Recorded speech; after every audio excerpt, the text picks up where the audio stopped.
Brother Jude para sa ating opening prayer. Amen. Praise God.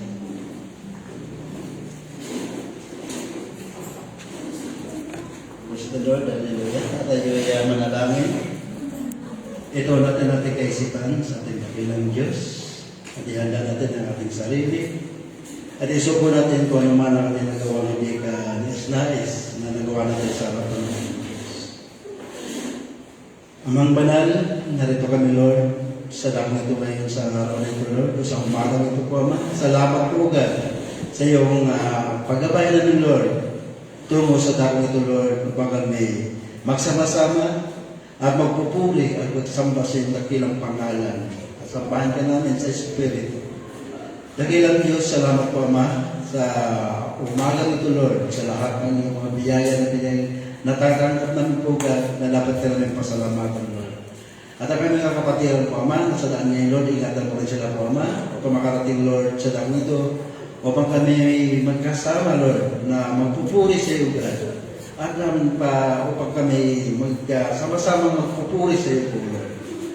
Dakilang Ama, sa umagang ito Lord, ay kami nanigluhod sa iyo God, upang kami handang tumanggap Lord, kung ano man ang mga biyaya mo, ipagkaloob mo sa bawat isa sa amin. Kaya Lord, bigyan mo kami Lord na puso mo pagumbaba po Ama, upang isuko namin Lord kung ano mga aming nagawang hindi ka nais yung harapan po God.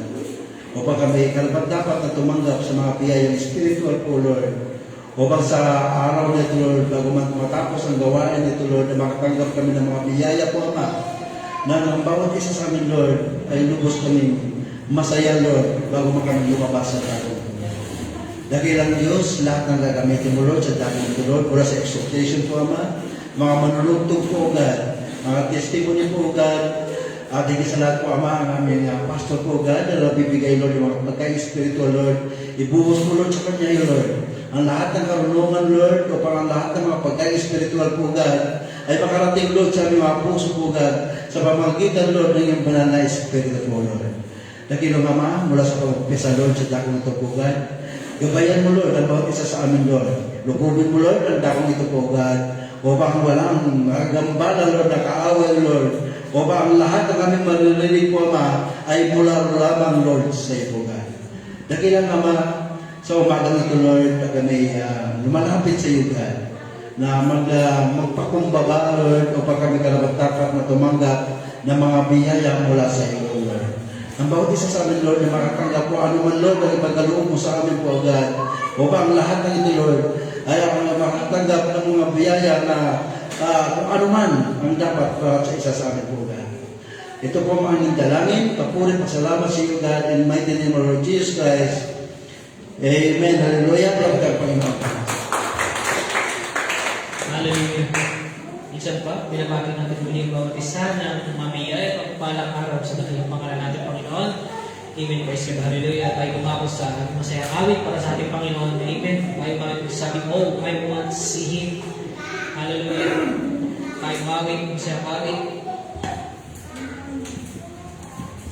Oh, I want to see Him.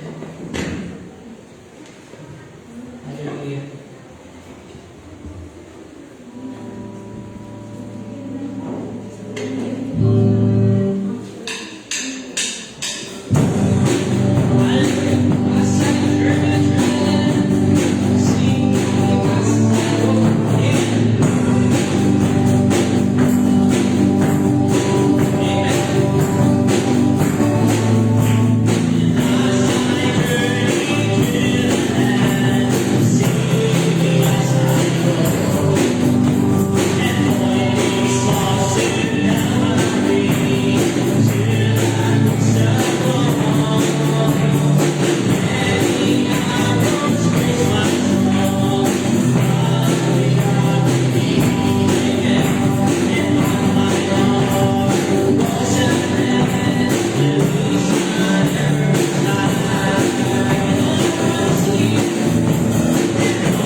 awitan. Hallelujah. Sa pagkat. At tayo umaman po sa ating mga unang bahagi sa araw ito. Hallelujah. Dapat ito natin ihanda ng ating puso. At bago natin tawagin ang ating kapatid, tayo po na umawit ng isang awit. Bago natin tawagin ang ating kapatid, sa unang bahagi tayo umawit ng isa ating Panginoon, minamahal ko.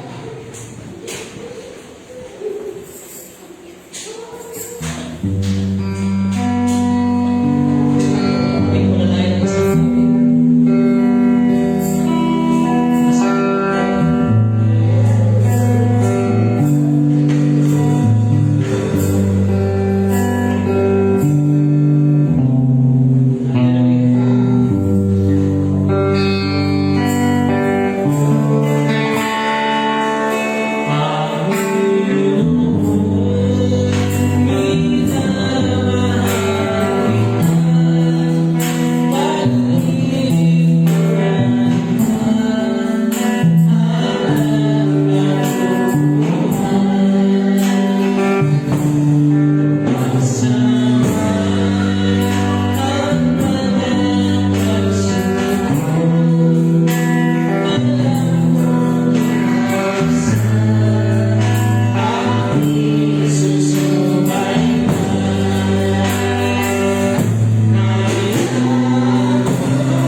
sinasabi natin, paborito mong talata.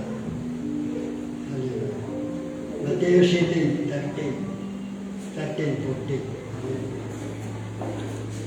Sabi dito, kayo nagsipasok sa matikot na pintuan, sapagkat maluwang ang pintuan at malapad ang daan patungo sa pagkapahamak, at marami ang doon nagsisipasok.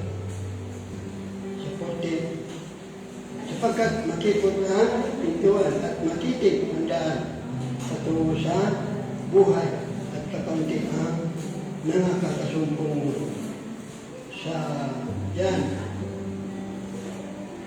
40:6.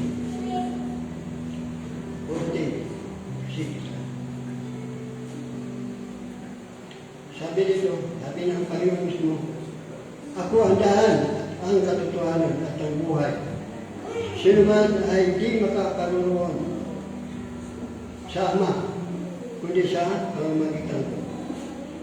Tayo manalangin, dakilat mapagmahal namin ang Ama sa isang ka-Diyos. Narito lumutulog kami sa iyong mayamang luklukan, awa ng Diyos. Na nagpapasalamat pa ng Diyos, narito kami na nasa mabubuting kalagayan pa ng Diyos. Salamat Diyos sa iyong kabutihan, na tinago mo kami sa bahay-bahay pa ng Diyos, na nasa mabubuting kami kalagayan. Diyos, minsan pa. Alinisin mo Diyos ang aming mga puso. At gawin mo kaming karapat-dapat. Buksan mo Diyos ang aming mga tainga. At buksan mo ang aming pakinig din, Panginoon, para maunawaan namin ang aming salita. Lahat na ito Diyos ang aming tinatagod ng Siyo. Sa matamis ng pangalan ng Panginoon. Amen. Amen.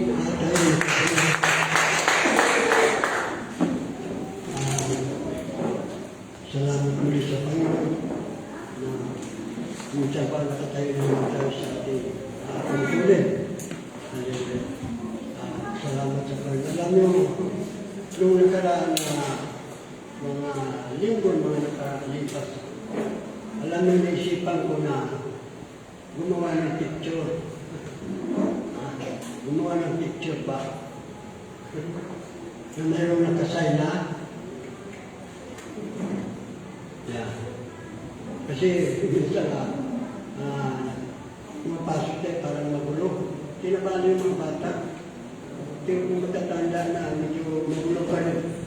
Medyo kakaiba yan. Pasalamat tayo sa mga ganito na minsan pa. Narito ka tayo sa bahay-samahan para purihin, pasalamatan natin ang ating Diyos na tinalilikuran natin. Sabi nga mga kapatid, 200 lang naman yan ang pwedeng tahakin ng tao. 200 lang yan. Daan, 200 lang, mga kapatid. Tamang daan o maling daan. Makikita natin ang pamagapalanan ng mensahe ko, mga kapatid, ay ang gawa ay manifestation ng pananampalataya. Kasi ang gawa, natural yan. Pag naniniwala ka sa isang bagay, mga kapatid, may kasunod yan na gawa.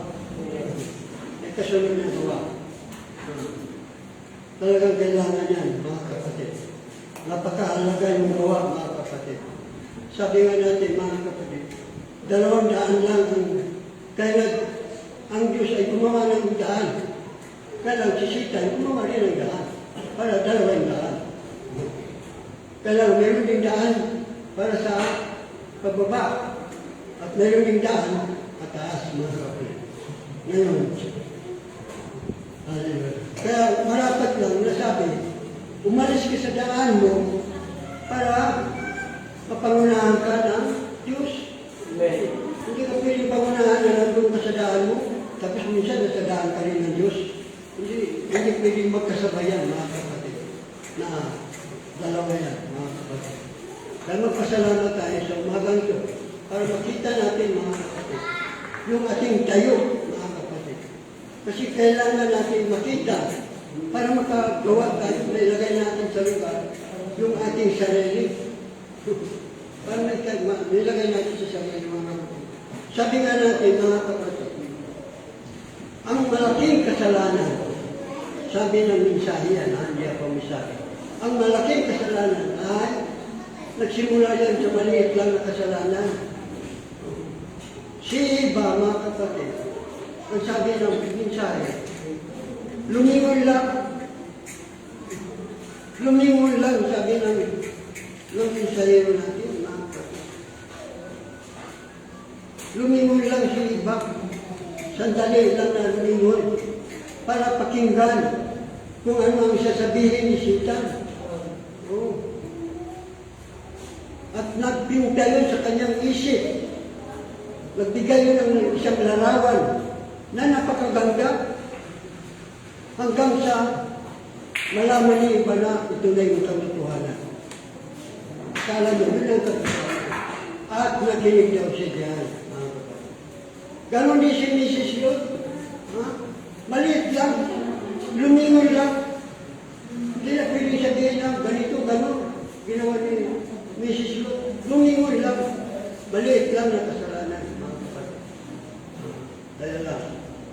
Sabi nga natin, kapag inibang yung takbo ng kwento, makapasok ka na sa bitan.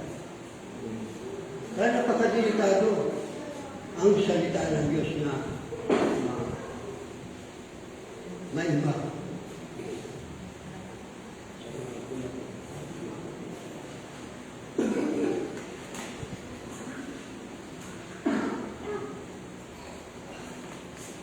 Ngayon, iwanan na natin yan, mga kapatid. Punta tayo sa isang mahalaga pang bagay. Ang sabi ng mensahero natin, mga kapatid, tayo ay nasa dulo na ng panahon. Oo. Nasa dulo na tayo ng panahon. At nakikita natin mismo yan sa dalawa nating mata. At nababalitaan natin na sinasabi ng mensahero na nasa dulo na tayo ng panahon. Hallelujah. Kaya marapat lang, mga kapatid, ngayon matapos nating malaman na tayo ay nasa dulo na ng panahon.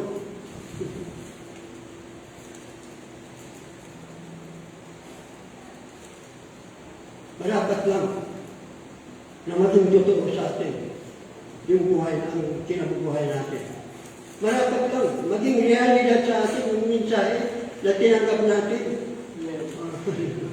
Dapat lang ito maging totoo, maging realidad. Kasi buhay ito, mga kapatid.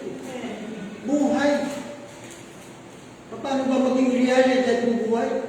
Di ba, kumikilo siya, gumagawa. Kasi buhay nga, mga kapatid.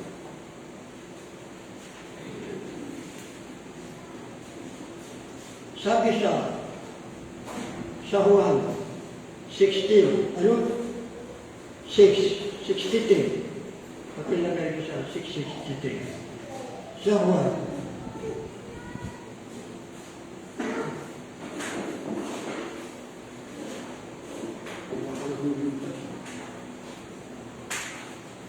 Sabi niya, ang Espiritu nga ang bumubuhay sa laman ay walang anumang pinakikinabang. Ang mga salitang sinalita ko sa inyo ay bawang Espiritu at bawang buhay. Buhay natin, mga kapatid. Buhay ito. Alam mo, sabi ng mensahero, maraming mga nabautismuhan na hindi mananampalataya. Ba, imposible. Maraming nabautismuhan hindi naman mananampalataya. Kaya mahirap, kailangan bawat individual, makita natin yung ating tayo, mga kapatid. Ngayon, sabi ng mensahe, punta tayo sa Lucas 17:26. Ito yung madalas nating binabasa, mga kapatid.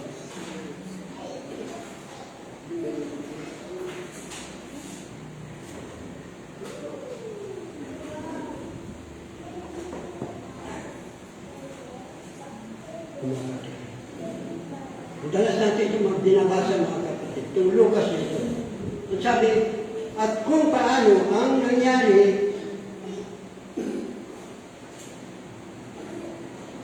sa mga kaarawan ni Noe, ay gayon din naman ang mangyayari sa mga kaarawan ng anak ng tao. Gayon din naman daw. Alam niyo nung tinanggap ni Noah yung salita ng Diyos, hindi na siya nagpatumpik-tumpik. Kumilo siya, gumawa siya. Yung sabihin, mangaral ka, oras yan, mga kapatid. Wala nang paano pa.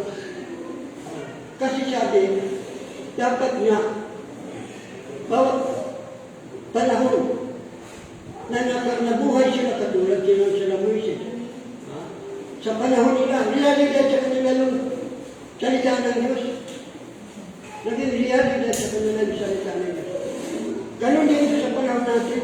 Kung paano ang nangyari sa panahon ni Noah, ganon din ang mangyayari sa panahon natin, mga kapatid. Hallelujah. Alam niyo, mga kapatid, ako dati, hindi ko ito tinataas yung sarili ko. Gusto ko lang sabihin kayo yung totoo. Nung pag dumadating yung birthday ko, masaya ako.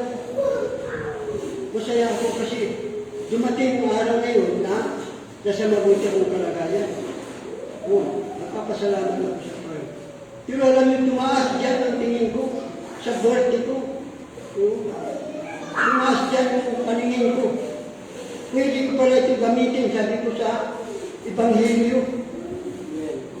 Para makapag-imbita, magkaroon ng counting Bible study. Yan ang ginagawa ko, mga kapatid.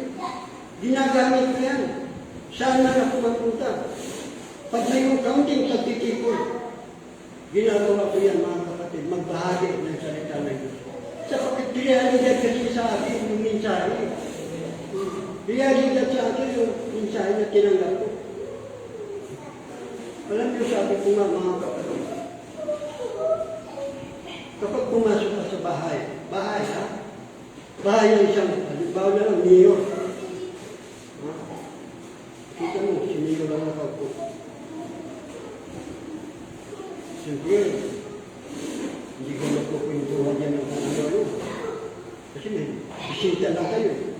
Di ba? Pero, sabi ko nga, paano kung may bagong pumasok, tapos ang gulo natin, magulo. Di ba yung mga bata, mga kapatid, sabi ko nga, di ba yung mga bata? Kasi kung mayroon tayo ng imbitahan na bago, tapos ganyan ang makikita. Ano makikita? Kukulang lang tayo. Mayroon na nakapasok sa atin. Ayun sabi ko, gano'n pala sila. Magulo. Narinig ko na yan, salitang yan. Kaya sabi ko, sana, bawat individual mayroon ka ng disiplina sa sarili. Hindi biro yan. Nasa panahon tayo eh. Dahil nga dumating yung mensahe sa atin, para isaayos tayo, ilagay tayo sa posisyon mga. Alimbawa, tinan mo si Ellen. Kapag napalitaan ko maghanda si Ellen, ayun sila handa. Naghahanda rin ako. Naghahanda rin ako, mga kapatid. Kasi alam ko, tatawagin ako para sa panalangin sa pagkain. So, alam ko yan. Kaya naghahanda rin ako, lalo na ako na alam ko na mayroon siyang bisita. Mayroon siyang mga bisita. Bisita ng mga apo ko. Naghahanda rin ako. Kasi ang sabi nga ng Bible, mga kapatid, lagi natin naririnig yan. Ang tao hindi na nabuhay sa tinapay, kundi sa bawat salita na lumalabas sa bibig ng Diyos. Diba? Kasi, natural, mananalahan kami pagkain para dito sa katawan ito. Paano yung katawan? Panloob natin pagkatao. Diba? Kailangan mapakain na yun. Hindi ako kontento, hindi ako masaya na mananalangin ako sa pagkain. Tapos pala sa spirito wala. Hindi ako kontento dyan. Hindi ako masaya. Kaya nagpapasalamat ako, mga kapatid. Binigyan ako ng desire ng Panginoon na maging tapat lang sa mensahe. Mahal tayo dapat maging tapat.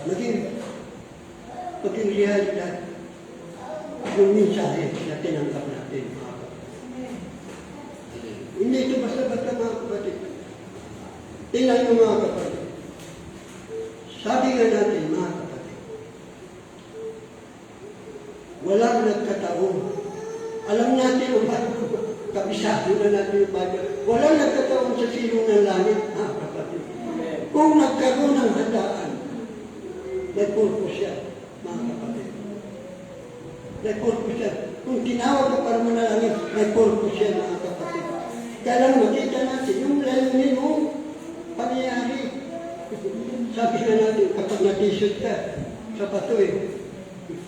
Kapag natisod ka, ano kaya? Dapat magtatanong tayo. Tanong din yan mga kapatid. Walang nagkakaroon sa silo ng langit. Sabi nga natin, madalas kong sabihin yung nakaraan. Yung nakaraan, mga kapatid. Yung ibon na nakakulong, mga kapatid. Yung ibon na nakakulong, hindi niya magagawa yung anumang kalikasan niyang gumawa ng bukas. Kasi nakakulong na siya. Pero kung makalaya lang siya, tiyak, magagawa niya anumang bagay na dapat niyang gawin. Kasi nakalaya. Ganun ang mga Kristiyano na pinalaya ng Diyos, mga kapatid. Kung makikita lang ng bawat individual, mga kapatid, napakahalaga, sabi ng Bible, pangaral ang Ebanghelyo sa lahat ng pangaral. Hallelujah. Kaya magpasalamat tayo mga kapatid na nandito tayo sa panahon natin na pinakikita sa atin kung ano ang dapat natin gawin. Hindi tayo makontento sa simba. Sabi nga natin, dalas natin sabi, hindi ito simba-simba lang mga kapatid. May layunin ito sa atin mga kapatid. Hallelujah. Tayo ay binigyan ng ang sabi ng minsan, kapag dumating na sa iyo ang Espiritu Santo, magagawa mo na. Magagawa mo na. Hindi na ikaw yung gagawa. Ang banal na Espiritu ang gagawa para sa iyo. Kikilos ka ayon sa udyok ng Espiritu Santo. Yun ang sinasabi ng mensahe. Diba sinabi ng Panginoon mismo? Ang sa akin ay sumasampalataya ay gagawin din niya. Tingnan niyo lang ang Panginoon, mga kapatid. Paano ba siya nagsimula ng kanyang ministry dito sa lupa? Diba gumawa muna siya ng mga himala? Himala dito, himala doon. Ano ang purpose nun? Para tawagin ang pansin ng mga tao. Gawa ng tinapay, pakainin ng maraming tao. Ganon din tayo sa panahon natin. Kaya, nagpapasalamat ako sa iyo. Pinasimulan namin yan ni Pastor sa bahay. Magpakain, papakain, para lang magkaroon ng sa ulit salo-salo. At hindi lang natapos doon, mga kapatid ako. Sabi ko sa inyo, anihan ako ng mga ako kung mag-swimming kami. Ginagamit ko rin yan, swimming. Para lang makabahagi ng Ebanghelyo. Ito yung papel natin, mga kapatid. Kasi nung dumating sa atin yung mensahe, mga kapatid, naging realidad yan sa atin, mga kapatid, yung mensahe. Hindi yan. Buhay yan, sabi ko. Ito na yung buhay ko eh. Kaya nga, sabi ko, ano po gusto tinawag ko ng Diyos? Para lang ba magsimba-simba? Ginagawa rin niya ng maraming tao. Ginagawa rin niya ng mga tao. Pero yung laman, yung ating pagtitipon, yan ang pinakamahalaga. May laman yan, mga hallelujah. Tingnan ninyo, mga kapatid.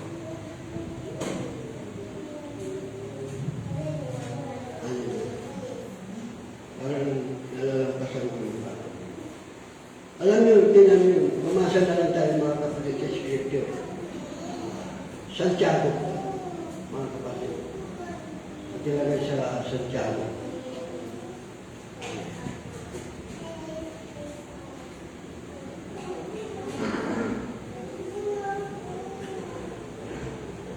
One 17, o 2:17. 2:17.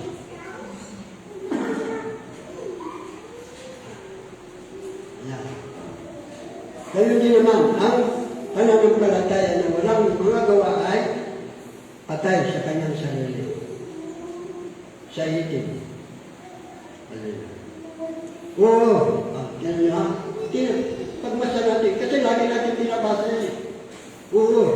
Sasabihin ng isang tao, ikaw ay mayroong pananampalataya at ako ay mayroong mga gawa. Ipakita mo sa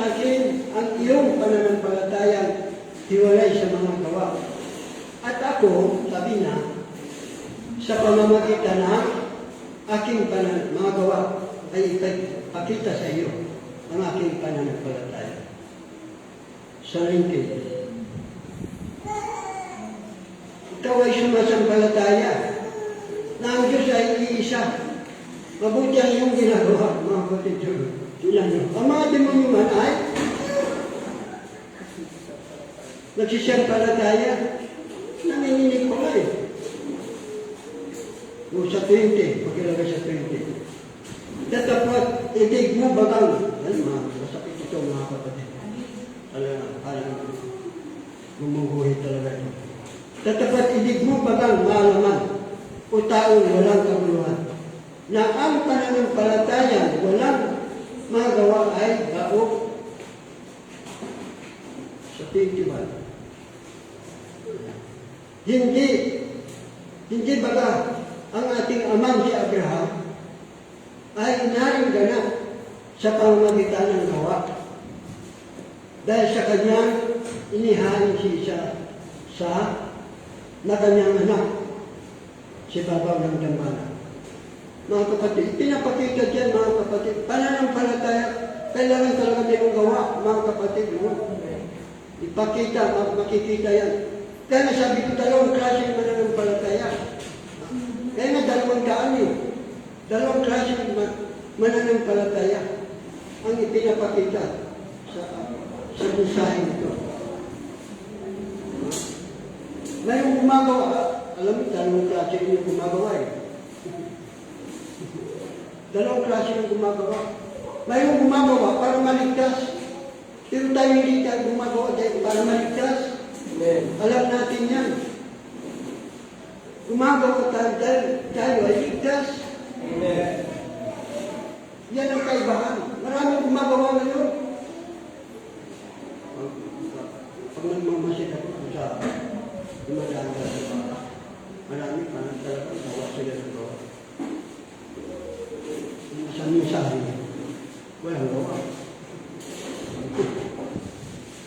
At ano yun, hindi naman masamang happy ko magtrabaho, mga kapatid.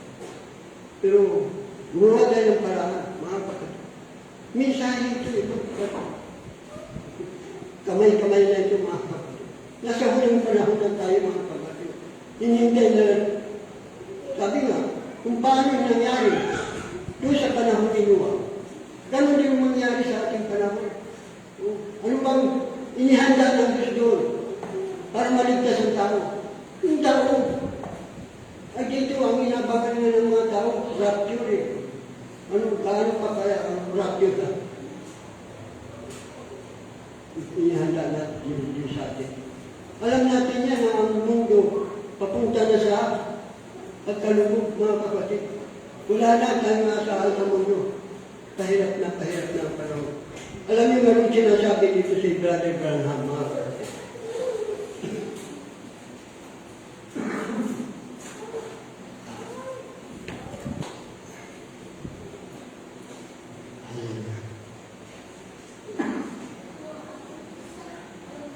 Pinuligyan ng Brother Branham sa hula. Ang sabi yung saya, mga kapatid. Ang dumirinig, ayan, sa Bible yan, mga kapatid, ang dumirinig ng aking salita at sumasampalataya sa Kanya na nagsuho sa akin ay may buhay na walang hanggan. May buhay na walang hanggan. Ang sabi ng mensahe, ginagawa Kanya isang bagong nilalang. Bagong nilalang. Yan ang sabi ng mensahe. Ginagawa ka ng bagong nilalang. Ngayon, sabi ng mensahe, ngayon, hindi ko ibig sabihin, guni-gunihin mo lang ito. Ha? Pinitya ko lang yan sa mensahe. Hindi ibig sabihin, sabi niya, na guni-gunihin mo lang ito. Sabi ng mensahero.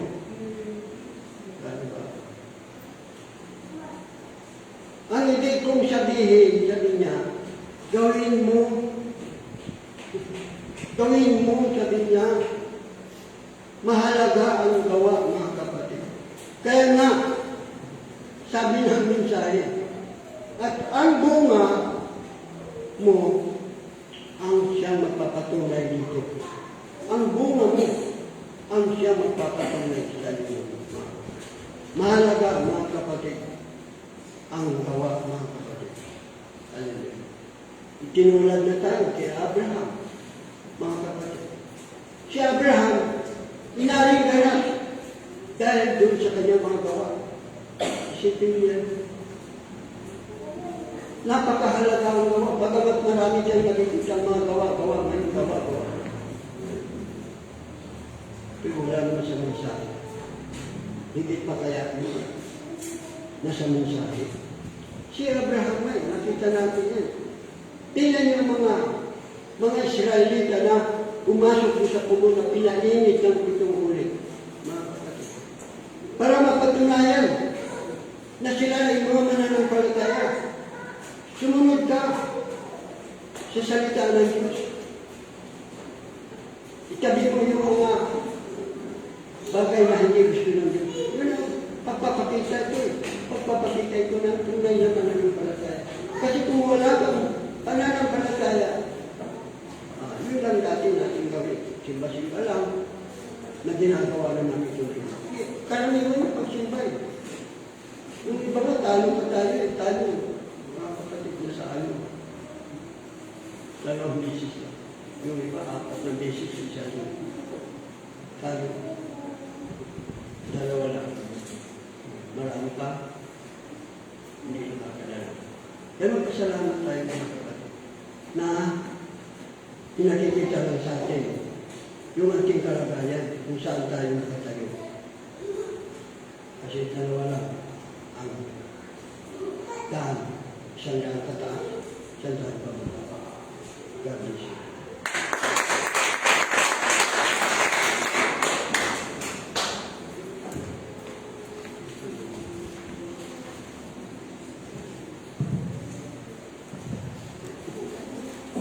Amen. Amen. God bless you, brother.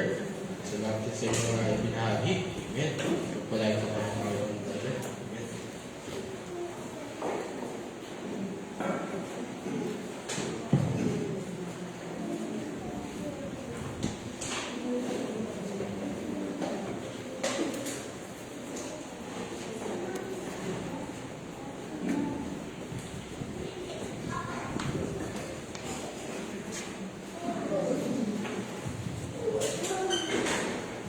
Amen. Amen. Salamat sa ating Panginoon. Tayo magsitayo ng mga kapatid. Tayo magandang muna ng amin sa ating Panginoon.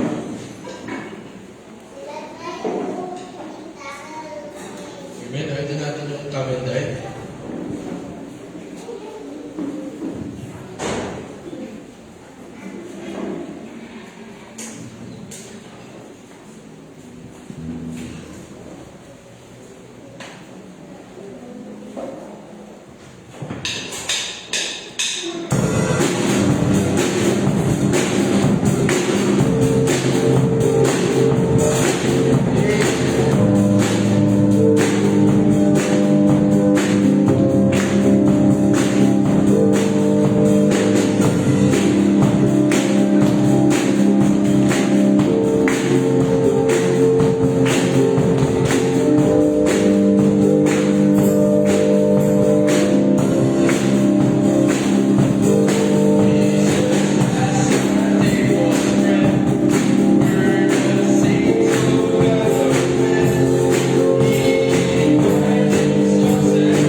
nais na unang magpasalamat sa ating Panginoon mga kapatid.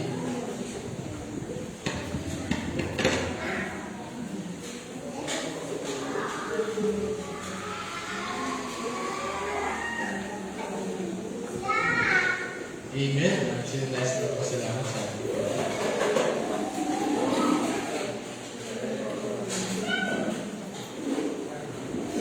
Amen. So, palagi natin ang kapatid, Sister Ellen. Amen.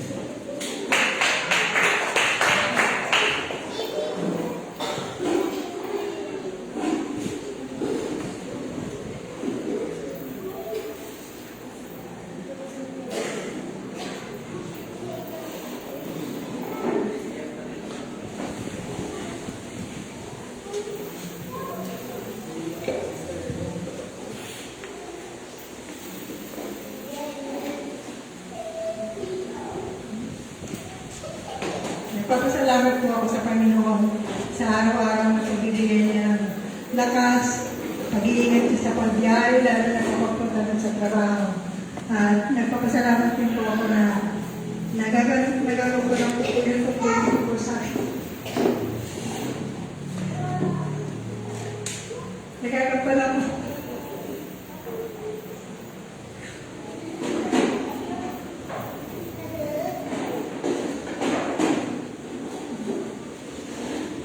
Nagagang pala ko po yung tungkol ko po sa amo ko po kanina.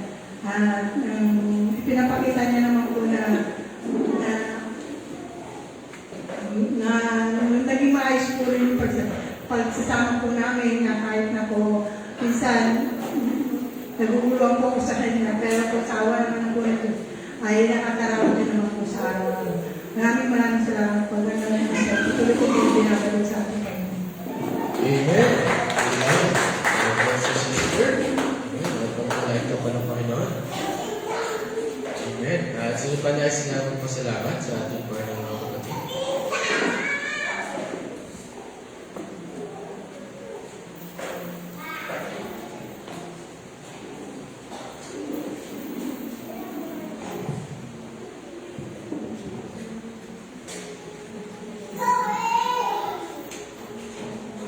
Amen. Nais ko po magpasalamat sa Panginoon kasi may work na po ako, nag-start ako last week. Actually, ano yun, dapat center dapat ako mag-apply ng araw na yun. Kaso, interview na ako, tapos pinapabalik ako. Kasi ang kakausap na raw sa akin is yung operation manager. Kasi dati na ako nag-breakdown. Tapos, tinawagan ako ng minsan ko, kasi sabi nila, kailangan nila ng manding. Tapos, ayun, pumunta ako doon. Hindi ko na pinuntahan yung sample sa iyo. Ay, tapos na naman sa video. Kaya yun, yun na yun. Pinabalikin ka po rin sa mga. Amen. God bless you, brother. Amen. So, pa nais na magpasalamat sa ating Panginoon mga kapatid.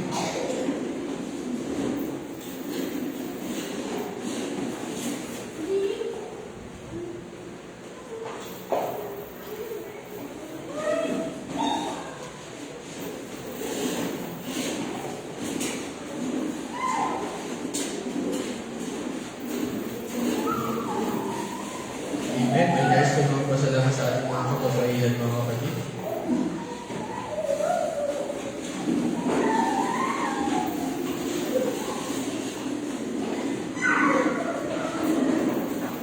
Amen. So, tawagin po nyo natin ating mga kapatid, si Brother John. Amen.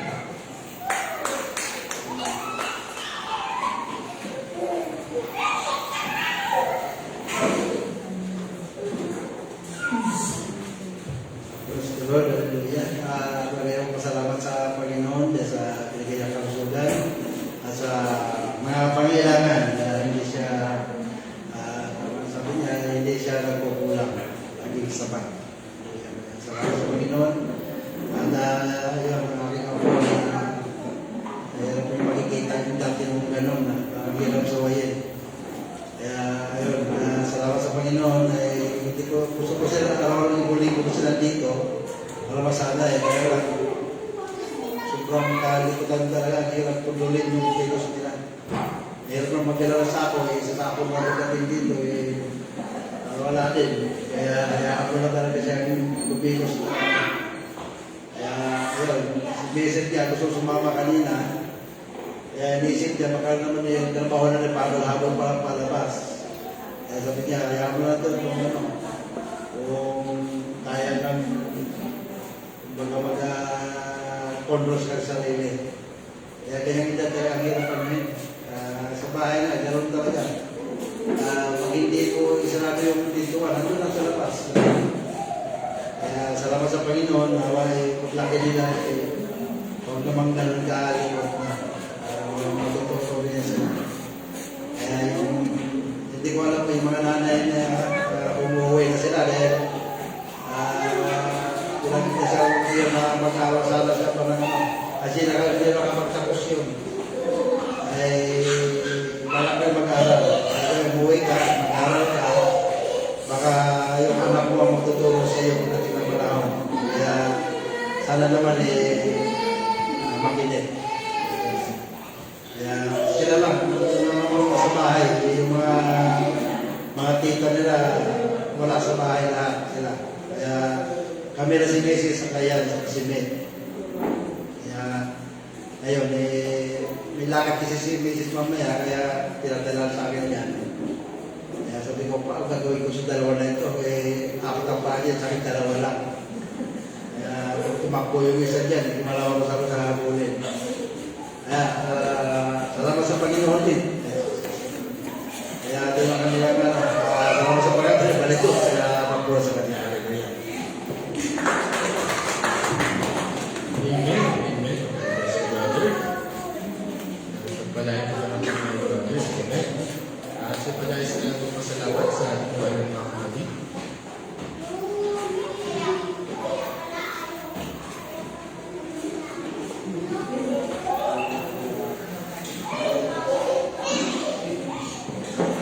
Amen.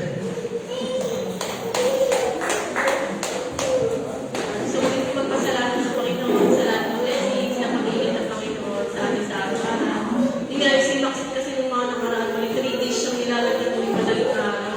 Hindi ko alam kung napano yun. Basta araw, sunod-sunod 3 days. Kung gano'n nakaraan na tuwing madaling araw sa oras, 4. Kaya hindi rin nakapasok sa school nung Friday. Tapos kapag umaga na, pagising niya mga sa 8, wala na. Madaling araw lang talaga. Kaya kagabi sabi niya, nag-pray din siya, nag-pray kami. Paaraw-araw naman na sa una, sana bukas na siya. Okay ka na, magaling ka na. Balik kanina, puyat din ako kasi inaano ko yung text niya kung okay na, magaling na. Pero salamat sa Panginoon. Hindi niya siya nilagyan kanina madaling araw. Kaya sobrang good mood siya kanina. Nauna pa ako busy sa akin. Kaya ayun pa, binabalik ko lang ng pagkukulit sa Panginoon. Amen. Yes, sister. Amen. Sige pa guys, magpasalamat sa ating mga kapatid. Amen. Amen. Praise God. And, gusto ko nagpasalamat sa Panginoon sa lahat, sa pagpapagalingan, pag-away ko, pag-provide sa lahat. Salamat din sa Panginoon sa patuloy na mga trials. Amen. Hallelujah. Diyan, ang talaga salamat sa Panginoon sa mensahe. Amen. Hallelujah. At ganun din, nagtapos. Ayun, naisip ko rin pagka, kaya actually gusto ko talaga babae kasi pag ganyan, lalaki ko magulo. Pero ang tingin ko may mga babae na magulo eh. Pero bihira eh. Madalas talaga lalaki. Pero ayun, gusto talaga namin babae. Para may ba? Amen. Praise God. Ayun, takoy ko lang dun sa Amen. Amen. Bless you, brother. Amen. Sige pa na sa magpasalamat sa ating mga kapatid.